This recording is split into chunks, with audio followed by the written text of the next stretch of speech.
Welcome दोस्तों, आज हम लोग बिहार बोर्ड के ज्योग्राफी के इकाई 3 निर्माण उद्योग का पार्ट 2 पढ़ेंगे। पार्ट 1 का वीडियो अपलोड कर दिया गया है, इसका लेक्चर कंप्लीट हो गया था पार्ट 1 का। अब पार्ट 2 हम लोग पढ़ेंगे।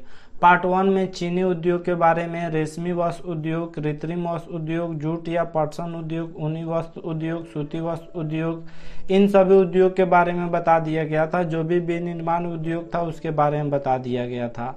नेक्स्ट हम लोग पार्ट 2 पढ़ने जा रहे हैं, तो चलिए शुरू करते हैं।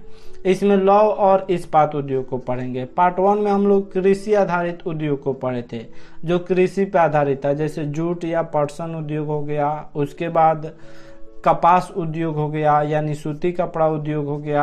अब हम लोग बिना कृषि वाला उद्योग पढ़ेंगे। ऐसा उद्योग जो कृषि पे आधारित नहीं हो उसे गैर कृषि आधारित उद्योग कहा जाता है। तो लौह और इस्पात उद्योग को जान लेते हैं। लोहा और इस्पात उद्योग एक आधारभूत उद्योग है, क्योंकि इसके बिना कोई उद्योग चल ही नहीं सकता है। इवन कि अगर हम लोगों को सूती वस्त्र उद्योग चलाना है तो उसके लिए लोहा की ज़रूरत होती है, इस्पात की ज़रूरत होती है, या हमें जूट उद्योग, कोई भी फैक्ट्री चलाने के लिए लोहा और इस्पात अनिवार्य होता है। लोहा से ही इस्पात बनाया जाता है, इस्पात को स्टील कहा जाता है। तो जब लोहा में कार्बन मिला दिया जाता है तो वह इस्पात हो जाता है, क्योंकि अन्य सभी भारी, हल्के और मध्यम उद्योग इससे बनी मशीनरी पर निर्भर करते हैं।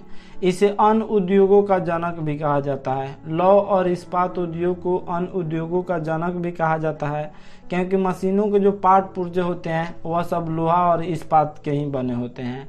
भारत में लौह इस्पात का पहला कारखाना 1830 ईस्वी में पोर्टोनोवा नामक स्थान पर तमिलनाडु में स्थापित किया गया था, परंतु स्थानीयकरण के अनुकूल कारकों के कमी के कारण इसे बंद करना पड़ा। तो याद रखिएगा, इसको भूलिएगा नहीं। भारत में सबसे पहले लौह इस्पात का पहला कारखाना 1830 ईस्वी में स्थापित किया गया था।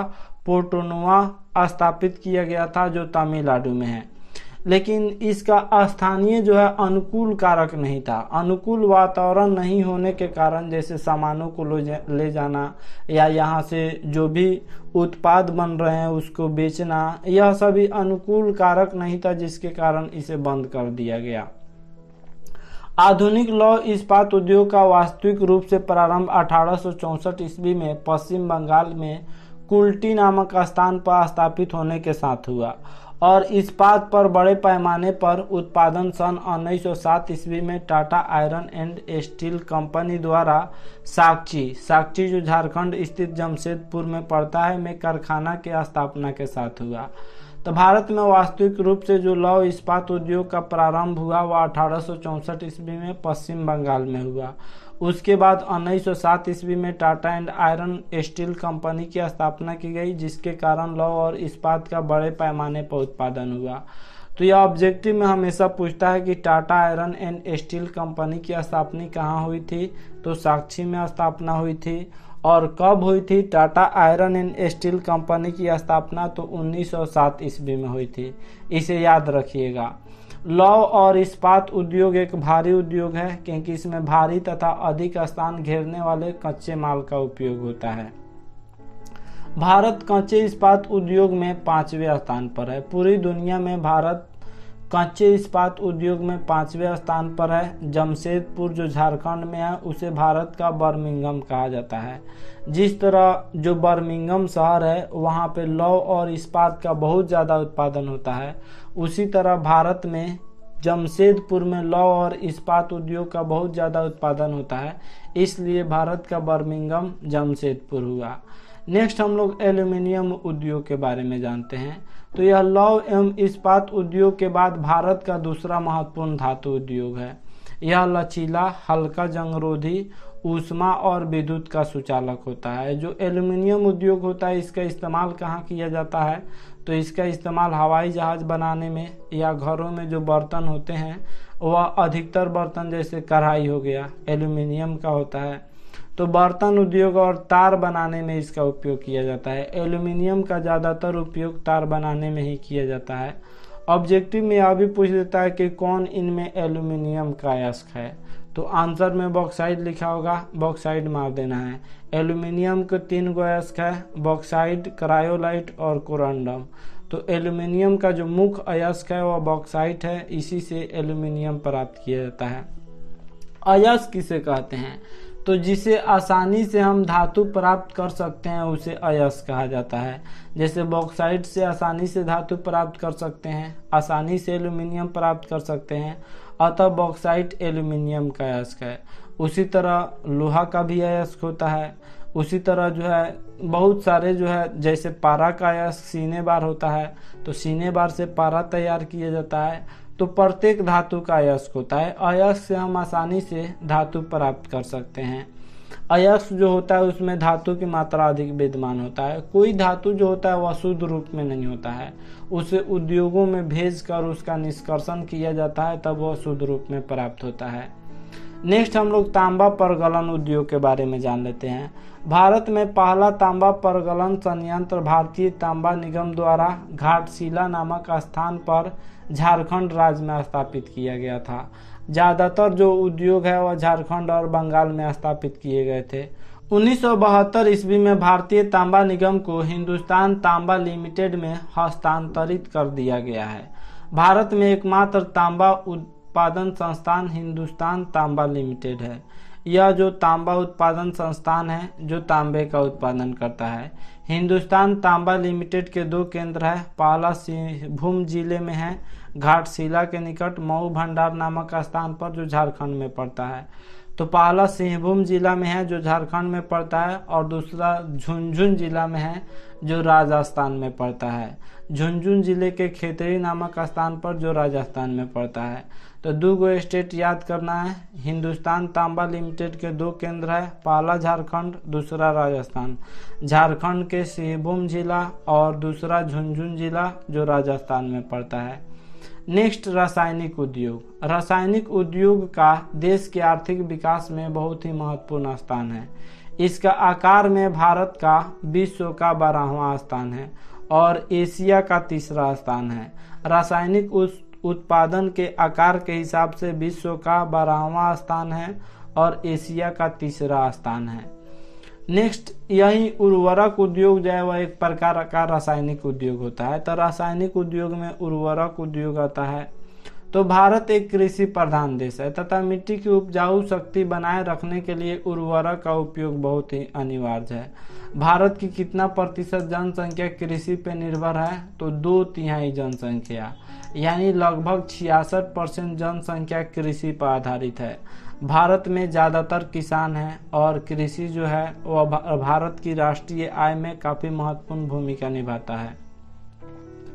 तो उपजाऊ, यह जो है भारत जो है वह एक कृषि प्रधान देश है तथा मिट्टी की उपजाऊ शक्ति बनाए रखने के लिए उर्वरक का उपयोग तो अनिवार्य है।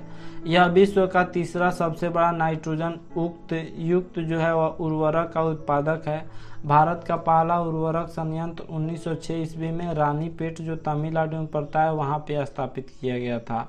तो ऑब्जेक्टिव में हमेशा पूछता है कि भारत का पहला उर्वरक संयंत्र कब स्थापित किया गया था?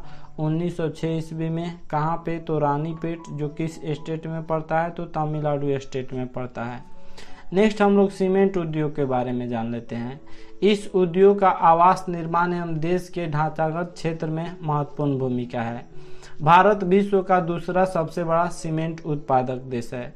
सीमेंट उद्योग के लिए कच्चा माल के रूप में चूना पत्थर, कोयला, सिलिका, एल्यूमिनियम और जिप्सम की आवश्यकता होती है। तो इसको भी याद रखिएगा, सीमेंट उद्योग के लिए कौन कौन से कच्चा माल की आवश्यकता होती है? तो चूना पत्थर की आवश्यकता होती है। जिस राज्य में चूना पत्थर की अधिकता होती है वहाँ पे सीमेंट आसानी से अधिक मात्रा में उत्पादन किए जाते हैं। तो चूना पत्थर, कोयला, सिलिका, एल्यूमिनियम और जिप्सम की आवश्यकता होती है। भारत में पहला सीमेंट संयंत्र 1904 ईस्वी में चेन्नई में स्थापित किया गया था। तो इसको याद रखिएगा, भारत में पहला सीमेंट संयंत्र 1904 ईस्वी में चेन्नई में स्थापित किया गया था। नेक्स्ट हम लोग रेलवे उपकरण उद्योग के बारे में जान लेते हैं। तो भारत में सभी जगह रेलवे का जाल बिछा हुआ है, इसलिए माल एवं सवारी गाड़ी के डिब्बों और रेल इंजनों की बड़ी संख्या में मांग रहती है। अतः रेलवे इंजन, यात्री डिब्बे और माल डिब्बे निर्माण का उद्योग बड़े स्तर पर विकसित हुआ है। बड़ी लाइन वाले विद्युत चालित इंजन पश्चिम बंगाल में स्थित चित्तरंजन के लोकोमोटिव वर्क्स में बनाए जाते हैं। तो इसको याद रखिएगा। बड़ी लाइन वाले जो विद्युत से चलने वाली इंजन होती है वह पश्चिम बंगाल में स्थित चित्तरंजन में बनाए जाते हैं और वाराणसी में डीजल इंजन बनाए जाते हैं तथा सवारी गाड़ी पेराम्बूर, बेंगलुरु, कपूरथला और कोलकाता में बनाए जाते हैं। तो सवारी गाड़ी इन 4 जगहों पे बनाए जाते हैं, पेराम्बूर, बेंगलुरु, कपूरथला और कोलकाता में। तथा डीजल वाला जो इंजन होता है वो वाराणसी में बनाया जाता है और जो बिजली से चलता है जिसको इलेक्ट्रिक इंजन कहा जाता है, इलेक्ट्रिक रेल इंजन, वह पश्चिम बंगाल में स्थित चित्तरंजन में बनाए जाते हैं। मुंगेर जिला के जमालपुर में रेलवे का वर्कशॉप है जो एशिया का सबसे पुराना रेलवे वर्कशॉप है। तो इसको याद रखिएगा, एशिया का सबसे पुराना रेलवे वर्कशॉप कौन है, तो वह जमालपुर में है, जो कहाँ है, मुंगेर जिला में है। मुंगेर कहाँ पड़ता है, तो बिहार राज्य में पड़ता है। बिहार का ही एक जिला है मुंगेर। नेक्स्ट हम लोग मोटर गाड़ी उद्योग को जान लेते हैं। तो सड़क परिवहन रेल परिवहन की तुलना में अधिक फैला हुआ है। रेल से ज़्यादा भारत में सड़क है। वर्तमान समय में मोटर वाहन जैसे ट्रक, बस, कार, मोटरसाइकिल, स्कूटर आदि बड़ी संख्या में निर्माण किए जा रहे हैं। तिपहिया स्कूटरों के निर्माण में भारत विश्व में प्रथम स्थान पर है। पूरी दुनिया में सबसे अधिक 3 पहिया स्कूटर का जो निर्माण होता है वह भारत में ही होता है। मारुति उद्योग दिल्ली के निकट गुड़गांव जो हरियाणा में पड़ता है लेकिन यह दिल्ली में है, यानी एनसीआर में है। गुड़गांव एनसीआर में पड़ता है, यानी दिल्ली के जो सटे हुए इलाके हैं वह दिल्ली एनसीआर में पड़ते हैं। जैसे नोएडा हो गया, दिल्ली हो गया, यह सब नोएडा हो गया, उसके बाद गुड़गांव हो गया जो हरियाणा में पड़ता है लेकिन वह दिल्ली एनसीआर में आता है। यहाँ भी जो मेट्रो ट्रेन है वह चलती है। तो मारुति उद्योग जो है वह गुड़गांव में है जो हरियाणा में पड़ता है। महिंद्रा नासिक में है जो महाराष्ट्र में पड़ता है। महिंद्रा एंड महिंद्रा क्या बनाता है, तो स्कॉर्पियो बनाता है और बोलेरो का निर्माण करता है। नेक्स्ट है पोत निर्माण उद्योग। तो वर्तमान समय में पोत निर्माण उद्योग एक बड़ा उद्योग है। इस उद्योग के लिए एक विशाल पूंजी की आवश्यकता होती है। वर्तमान में देश में पोत निर्माण के 5 प्रमुख केंद्र हैं। पहला है विशाखापत्तनम, दूसरा है कोलकाता, तीसरा है कोच्चि, चौथा है मुंबई और 5वां है मझगांव। इन 5 जगहों पे पोत का निर्माण होता है। पोत समझते हैं ना, पानी वाली जहाज को ही पोत कहा जाता है।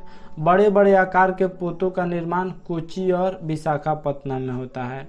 जो बड़े आकार के पोत का निर्माण होता है वह भारत में कोच्चि और विशाखापत्तनम में होता है और बाकी कोलकाता, मुंबई और मझगांव में भी पोत का निर्माण होता है, यानी पानी वाली जहाज़ों का निर्माण होता है। नेक्स्ट है वायुयान उद्योग। यह नया उद्योग है, यह पूरी तरह से सरकार के नियंत्रण में है। वायुयान उद्योग का पहला कारखाना हिंदुस्तान एयरक्राफ्ट लिमिटेड बेंगलुरु में 1940 में लगाया गया था। भारतीय वायुयानों का प्रयोग इंडियन एयरलाइन और भारतीय वायुसेना द्वारा किया जाता है। जो भारतीय वायुसेना है, जैसे फाइटर जेट हो गया लड़ने के लिए, या भारतीय वायुसेना को एक जगह से दूसरी जगह ले जाने के लिए, इस सब चीज़ों के लिए भारतीय वायुसेना के लिए यह जो कंपनी है हिंदुस्तान एयरक्राफ्ट लिमिटेड बेंगलुरु यह बनाती है। उसके बाद इंडियन एयरलाइन जो है, जो यात्रियों को एक जगह से दूसरी जगह, जैसे पटना से मुंबई, दिल्ली से मुंबई, दिल्ली से बेंगलुरु, एक जगह से दूसरी जगह ले जाने में किया जाता है। कई दिनों से आप लोग बोल रहे थे, कमेंट कर रहे थे कि सर पीडीएफ प्रोवाइड कीजिए। तो पीडीएफ का लिंक जो है वो डिस्क्रिप्शन में दे दिया गया है। उस लिंक पे क्लिक करके जिस भी चैप्टर का पीडीएफ चाहिए, पीडीएफ को आप लोग आसानी से डाउनलोड कर सकते हैं। तो आशा करता हूँ यह वीडियो आप सब काफ़ी पसंद आया होगा। हमारे चैनल को सब्सक्राइब करें, इस वीडियो को लाइक करें तथा अधिक से अधिक शेयर करें। Thanks for watching my video.